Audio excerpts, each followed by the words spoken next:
Et nous accueillons à présent notre invitée Léna Normand. Bonsoir. Bonsoir. Merci d'être avec nous. Alors, dites-nous, que signifie pour vous cette date du 29 juin? Le 29 juin, autonomie symbolise justement disposer d'un statut d'autonomie. Et pour ne rester donc que sur la problématique des essais nucléaires, disposer d'un statut, c'est disposer de droits. En parlant des essais nucléaires, l'association rappelle qu'une pétition a été lancée pour l'organisation d'un référendum local prévu par l'article 159 donc, du même statut. Or, à ce jour, aucun référendum n'a eu lieu. Il y a comme un déni des élus locaux et pourtant c'est prévu par le statut. Donc, sommes-nous vraiment en autonomie, pleine autonomie, autonomie modérée? Voilà la question donc, qui se pose. Pour vous, le statut d'autonomie ne nous donne pas les droits que vous attendez? Eh bien, en tout cas, comme je le disais tantôt, 55 000 Polynésiens ont lancé un appel, reconnaissent qu'il y a un problème justement sur les conséquences des essais nucléaires. C'est prévu par le statut. Comment se fait-il que nos élus locaux, qui ont les compétences, puisque par rapport aux essais nucléaires, il faut que ça relève de la compétence du pays.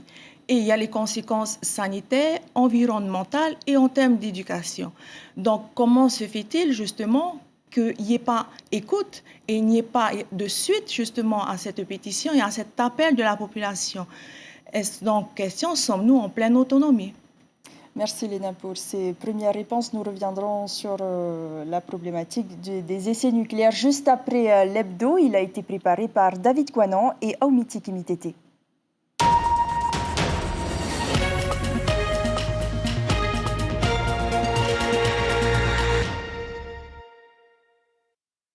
La première fête de l'autonomie interne a été célébrée le 29 juin 1985 sous Gaston Flosse. Le 29 juin est devenu pour l'occasion jour férié. Dans un passé récent, les autonomistes ont été divisés sur le choix de la date et sur la question de la paternité de l'autonomie. Le 29 juin reste tout de même une journée politique pour le Tavini. Le 29 juin est jour de deuil, celui de la souveraineté. Le 29 juin 1890, c'est l'annexion de la Polynésie par la France.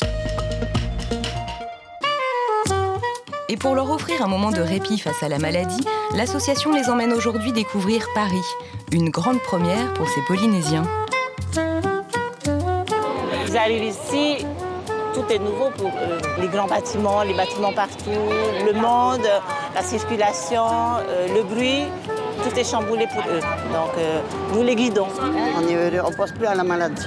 Parce que quand on reste à l'hébergement, on pense toujours qu'on est malade. Mais là, non. Comme si on est devenus des touristes. Et puis en correctionnel, le verdict est tombé pour Gaston Flosse et Edouard Fritsch dans l'affaire de la citerne d'eau d'Erima. Tous deux ont été reconnus coupables de détournement de fonds publics. L'ex-président du pays a été condamné à 3 ans d'inéligibilité et une interdiction définitive d'exercer toute fonction publique. Edouard Fritsch, lui, écope d'une amende de 5 millions de francs. Quant au préjudice matériel, Gaston Flosse est condamné à verser à la commune de Pirée près de 36 millions et plus de 46 millions pour Edouard Fritsch. Le rassemblement, qui se veut apolitique, est un hommage aux héros morts au combat contre les colons français en 1844.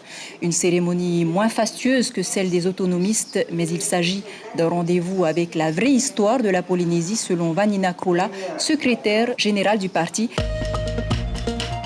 Après 48 heures de garde à vue, Francis Tin est le premier à arriver au tribunal hier.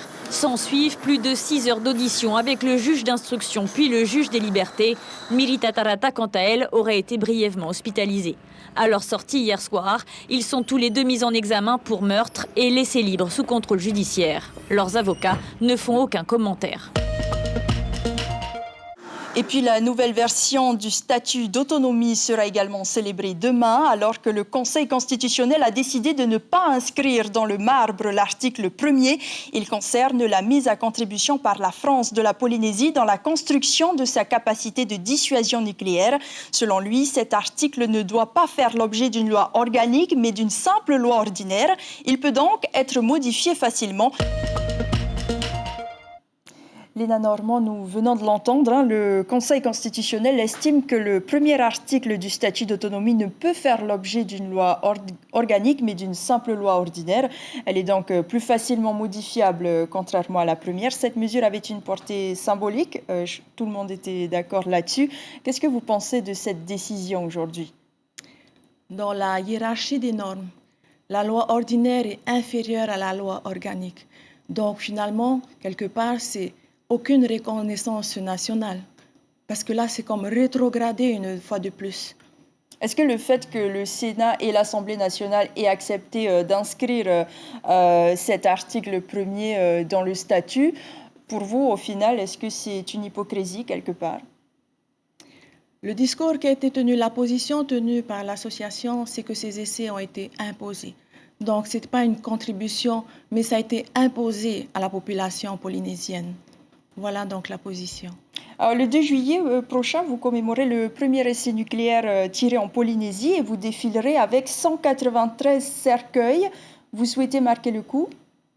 Effectivement, donc 193 cercueils ont été confectionnés pour symboliser justement le deuil de chaque essai nucléaire. Donc un cercueil par tir imposé, où vraiment chaque tir a plongé la population et toutes les populations dans un deuil profond. Et en ce sens, nous faisons appel à toute la population à nous rejoindre à Tarahe à 6 heures et démarrera une marche à 8 heures en direction du monument aux morts.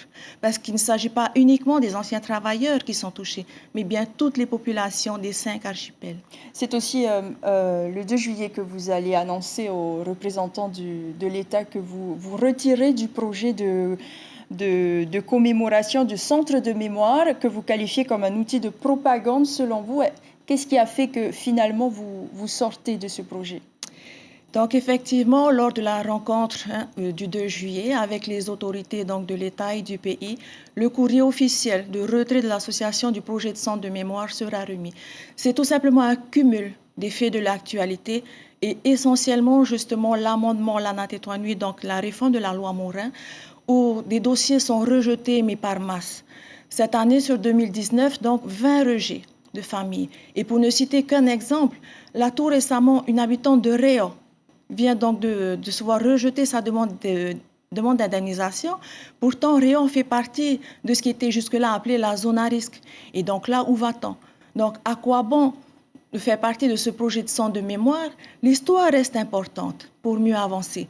Mais il nous semble que la santé des populations prime sur justement des bâtiments. Le président du CIVEN a annoncé sa venue en août prochain. Est-ce que vous allez le rencontrer? Il n'y aura pas de rencontre. Pas de rencontre avec le président du CIVEN. Et votre plainte contre le président du CIVEN, où est-ce que cela en est? Ça suit son cours. Léna Normand, merci d'avoir été avec nous. Je rappelle que vous commémorerez le premier essai nucléaire ce mardi 2 juillet. Merci bien. L'information en continu sur Polynésie la première, Internet et réseaux sociaux.